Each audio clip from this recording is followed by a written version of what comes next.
What's up, YouTube fam? How you guys doing today? Clint Lund with Lund MX back here today with another video. Today, guys, I am so happy, and finally I can say we put a good solid year of riding on this RM125, the 2003 RM125. Now, some of you guys remember from the past videos, this thing went through quite a bit of a revamp.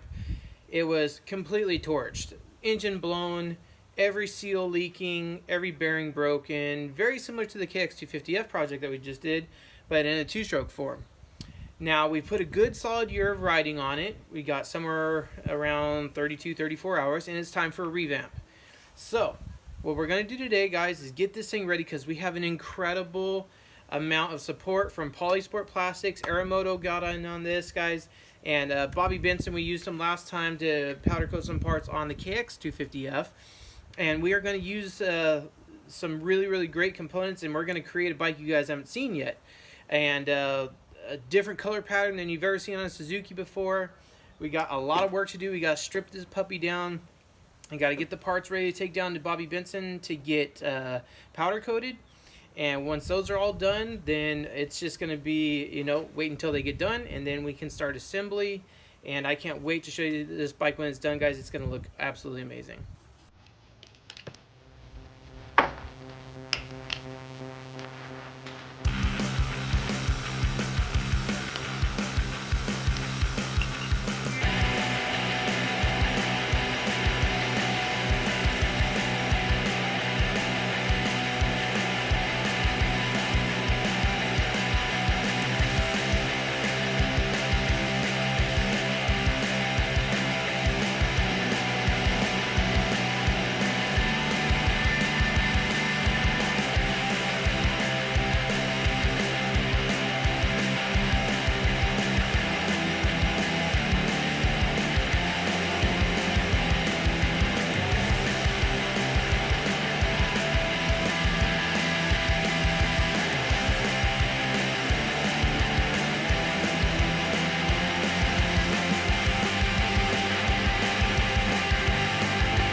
You guys didn't see that part. Nice socket, Jeff. That socket's toast. Bummer.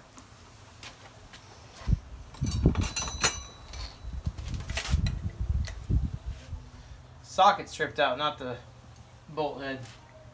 So lay off. I can already see the commenting warriors going to work on that one. I always use the power tools to break the bike down, makes it so much faster. Ooh, look at that. After washing it, I'm getting water in there. But it's weird because this is dry. There's no rust in here. I wonder if because I tried to get it really clean, it just got water in there. Dang.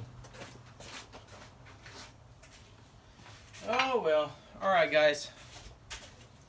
Well, she's basically naked enough for me to break it down. Yeah, that socket's toast. Dang, I like that one too. It's a nice deep socket, 8mm. That was my good one. I have more.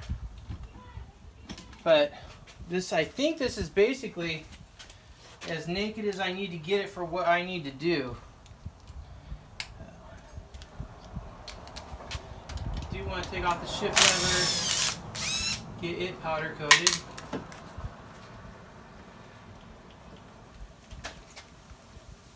So it looks as shiny as the rest of the bike will.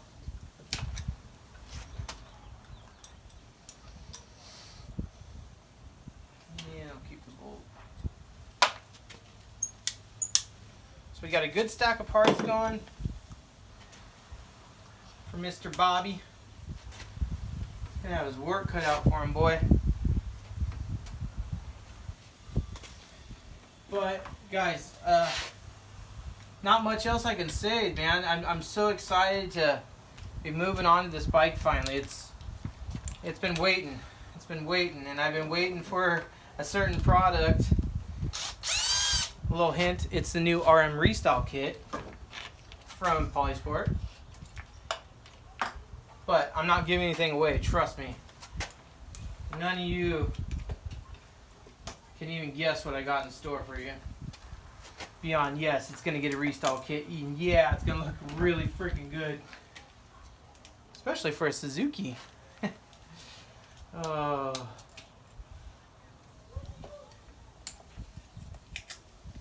Man, I wish I could try one of those Electron carburetors on here. I'm hearing good things about those. I'd like to try Electron. Obviously, I didn't clean it enough, huh? Look at the bowl. Which, yes, we're going to powder coat as well. It's going to be all in the details, guys. All in the details. Gas just goes everywhere.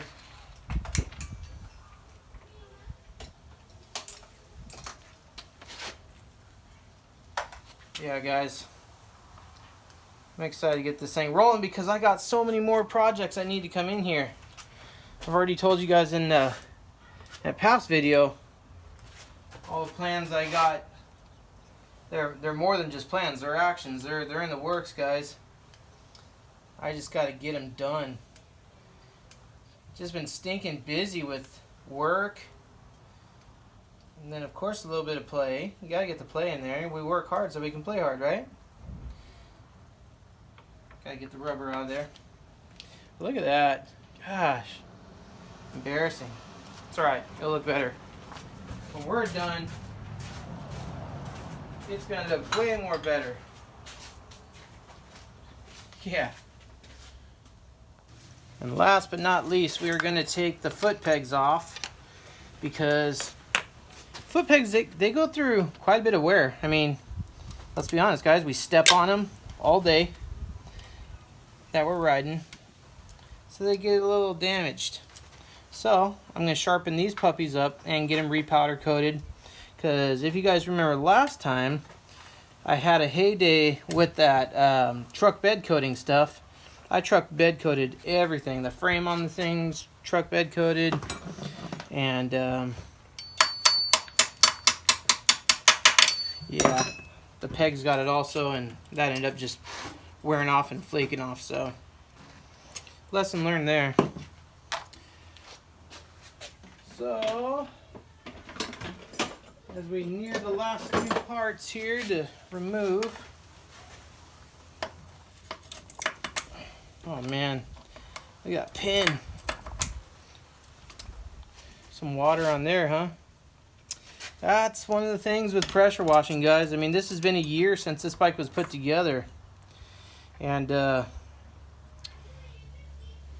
it's amazing in a year, pressure washing.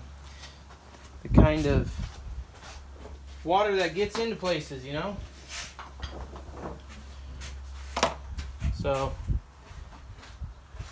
let me see what else we could take off. You guys ever changed a shock spring before? It's really easy. You bust that bottom nut loose, get it threaded all the way down till it just can't anymore. It does take a second, but after I show you guys this, if you've ever been on the fence about changing a shock spring by yourself, you won't anymore. It's really easy, especially, I mean, both Showa and Kayaba rear shocks are very similar. So after you get that top ring all the way down, this will give me a nice chance to clean up the shock body too, replace the seal head, and just get it all nice again. Replace the fluid, put new nitrogen in it. Alright, there we're all the way down. Can't go down anymore. You just grab the shock spring, turn it, and you have to kind of turn the... I think there's a little mud in this color, but I do have a spanner wrench for this. This is probably a little dirty.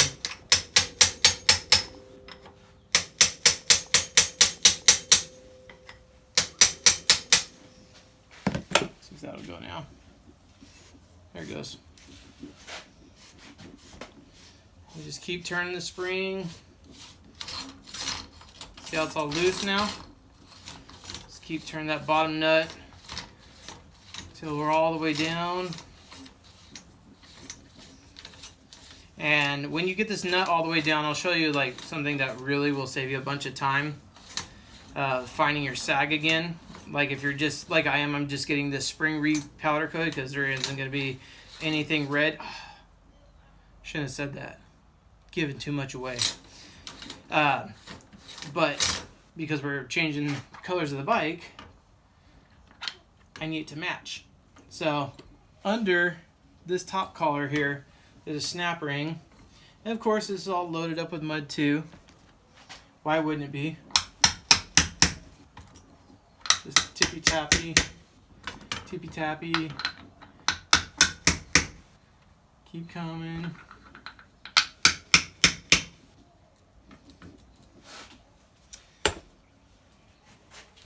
It's a little seized, isn't it?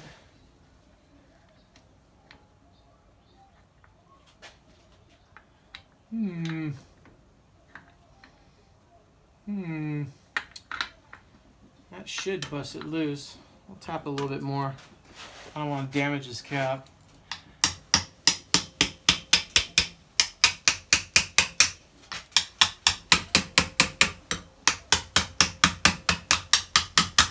Lund MX, making it look easy, huh? Making it just look stupid easy. Just stupid. No easy. Yeah, this collar right here, it'll slide that way, but it won't slide that way, and I'll show you why. But there's a retainer ring, but too much dirt worked its way into here. Let me use a spring here to help kind of support it. There it goes. That's business. That's what needed. All right, making it look easy. Now this thing should pop out of here. There it goes. And there's a snap ring. You get your fingernails under. If you don't have fingernails, you use a pick. But that ring right there, it's kind of crazy when you think about how much you weigh, whether you're 150 pounds, 80 pounds, 200 plus. This little ring is what is holding your suspension up. Kind of crazy. Now I gotta slide this, now that I took that ring off, that comes all the way over the top. Then our spring. Done. Ready for powder coating. Well, after Bobby does his work. So anyways, what I was gonna say is when you guys change your spring, if you're getting it powder coated, or even if you're getting like a softer spring or heavier spring, you can always see just a line where this lock ring used to be. It'll be clean from under where it was, and everything else will be dirty, but you'll see a mark from where the threads. So use that as your line when you're putting the spring back on and you're starting to tighten this thing back up. Now if you're going to a lighter spring, you probably don't want to go up that high, but give yourself a 1/4 inch, you know, from that line, and then start to set your sag. I've seen it before where people just will crank these nuts so tight that when you get the bike on the ground, the sag's way off. So just watch for that, the old line where it used to be. I got a lot of cleaning to do on this thing, but it'll be worth it. It's gonna look fabulous. Last thing that I did decide I'm going to change is this water pump cover, because it made sense to old Lund MX here last time I was putting this bike together to do kind of like a spray paint red anodized type of look on this water pump cover, and it wasn't until I put the hose on that I basically paid homage to Mr. Ronald McDonald himself with this red yellow combo. I am not savvy too. So I am gonna pull this water pump cover and get this thing redone, because that color I thought would grow on me. I just didn't think it was gonna grow like mold. So I'm gonna take this off, and man, I'm fighting myself with that clutch cover. It's not all detailed right now. Like usually after I do a wash and detail on the bikes after a weekend, I'll scrub that cover down with Scotch-Brite, and it looks brand stinking new by the time I'm done. The only problem with painting these or getting them powder coated or whatever you're doing is you get a lot of boot rub on these things, you know, from your boots, and it can wear through whatever color. And sure, the bike will look great in the beginning, and granted, powder coat is a lot more of a durable coating than obviously spray paint, or from the factory they come painted as well. But yeah guys, so there's my Ronald McDonald cover. It looks so much better on the bike now that I can see all the paint flaking off. So that's gonna go in with our box of miscreants to get powder coated. But look at the little nylon gear in there, still holding strong. Long time too. That thing's been in there probably as old as the bike, 2003. Boys and girls, so now that she is all naked and we like her not that way. In other cases we would like it dressed, but in this case it's undressed and it's ready for the build to start, guys. And this is going to be within 2 more videos. One more is going to be the assembly with all the beautiful powder coats and parts, and then the second one, which will be the day after that one drops, is going to be the brand new Polysport plastic kit going all the way on. Aeromoto sending out the graphics. We got a seat cover we got to do still, but it's going to tie this whole thing in so nicely. I mean, we're going to change the grips too, put some new grips on there, so why not? But let's go run these parts down to Bobby Vinson and get this project rolling. Let's go. All right, boys and girls, I want to thank you all from the bottom of my heart, especially to all you guys who reached out to me regarding my son Ivan. Yes, he had another stinking crash. I can't believe it. A lot of you were, I'd say, giving some constructive criticism. Others were very, very nice and just wishing all the best, so I really appreciate that.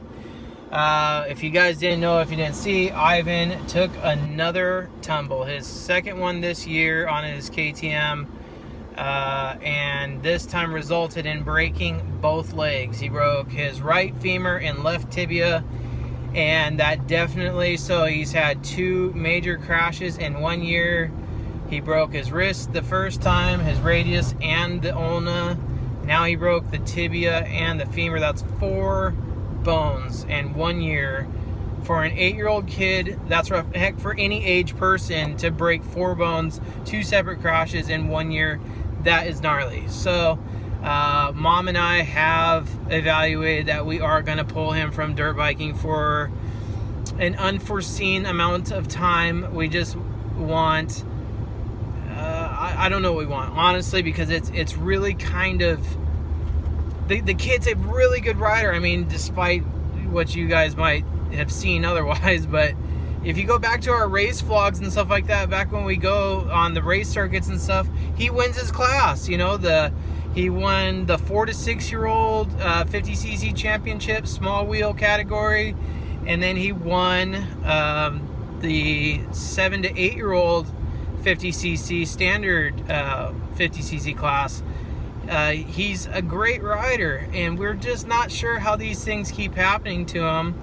That's causing him so much harm. So obviously we got some time for him to heal, and we can evaluate things a little bit differently. Maybe look at if there's a wider specter of something that's happening, because both times what happened was he just got too much throttle off of something, and that's what ended up hurting him.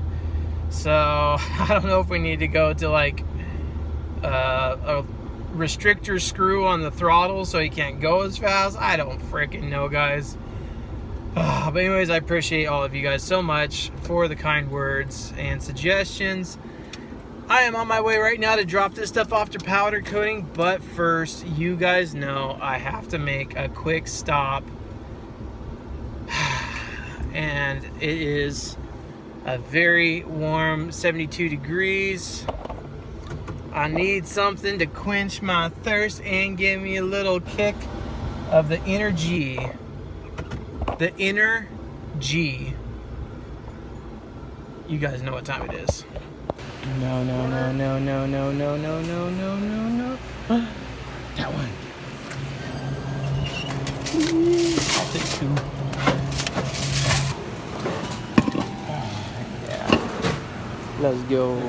Alright guys, I'm back at the shop, garage, whatever. I did go and drop off all the stuff off to powder coating, so that is just going to be done in a couple days, he said. So I'm pumped about that because for sure, this bike is going to be awesome, more awesome than it was before. There's some other things I'm going to do to it, namely that cylinder head. You see that? YouTube fam, don't spray paint anything on a dirt bike. Like, seriously, I obviously, in my humble beginnings, I started off spray painting some pretty obscure parts that didn't look so good. The problem with spray painting, I don't care if you're a master at prep, you're a master at preheating the part, spraying it, laying a nice primer, color sanding, finish coat, clear coat, I don't care. It just doesn't hold up, and it ends up chipping out, and it looks like junk. Spend the extra couple bucks and go get it powder coated, because the real durability is in the powder coat for sure. So having said that, you know, whether it's anodizing, Cerakoting, powder coating, spend the money. It's going to be a lot more of a durable coating on the long run. It's going to look better. The color is a more true color because, as you can see, we're kind of going for like an anodized red on this thing, and it's just not even kind of. It's more of like a pink tone. The paint's flaking off right here at the top of the cylinder, which in a good part is going to make it easier to come off. I'm hoping I don't have to pull the cylinder head to remove the dumb maneuver I did there. But moral of the story, guys, spend the extra cash. I know sometimes it's rough. I've been there before where it's like, man, you just want to make it sweet. You're putting it back together, and you just want to give it that extra touch to make it look like it's just a little bit more custom, you know, but just don't spray paint it. Please, please, for me. So, having said that, I'm going to take off that cylinder head. I'm going to pull this carburetor all the way off, clean that, because I'll show you, she is looking a little bit dirty. She is looking a lot dirty. So, even just knocking it around here, I'm starting to get dirt inside of it. Don't want to do that. Dirty hands touching the carburetor. Oh, see, I'm swedging more of it inside by pinching. Oh, just ruining it. Anyways, I want to pull the carb off, get this thing clean, because I'm getting the bowl of the carburetor powder coated. That might look a little bit neat. We'll see. Hopefully it doesn't ruin it. He doesn't seem to think that it's going to hurt it at all. So, yeah, we're going to get that powder coated down there. Take a look at our reeds while we're here. Yep, they're still there. Yeah, I mean, they were changed last year with this bike, and like I said, we got 30 some odd hours on it. Other than that, I mean, really, that is just the eyesore right there for me, guys. This Ronald McDonald theme, I'm just not down with anymore. So I need to get that paint off and just get it back to the good old aluminum color. I was really hoping to get the triple clamps off and get those over to powder coating, but I lack of time. Your boy always coming down to the last minute, but so no powder coating on the triple clamps. But everything else, it's just going to take some time, come through with the Scotch-Brite, clean it up, which it should do pretty easy. I mean, it's filthy, but it will clean up. So yeah, guys, that is going to be it for the project RM125 revival. I am really excited. This thing is going to come out great, and I can't wait to get those polysport plastics on it. I'm going to really keep my hands tied behind my back not to cut that box open and see them ahead of time. I'm waiting for RM125 to ship over the graphics, and I will do that all in that video, so you guys will see it as I am doing it and as I am seeing it for the first time. So it's gonna be good. Please believe me, it is gonna be good. This is definitely a color you have not seen on an RM, on a Suzuki yet, so that's gonna be exciting. It's gonna look good. Trust me, it's gonna look good. It's gonna look minty. So having said that, guys, I'm gonna get to cleaning on this thing. I got a lot to do, but anyways, I just wanted to thank you guys. I said it before, but thank you for all the support, guys, through the years, the times.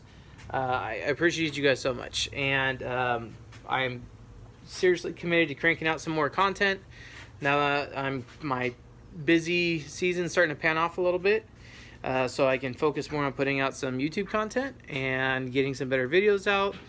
But anyways, guys, from the shop, garage, whatever, this is Clint Lund with Lund MX. A little short video, but it's just giving you guys something to see instead of just doing like the whole build video in one video. You guys to see some of the extra measures that we're taking to make this thing totally awesome. Anyways, I love every single one of you guys. I will talk to you guys soon. That's a promise. Peace out for now. See you soon.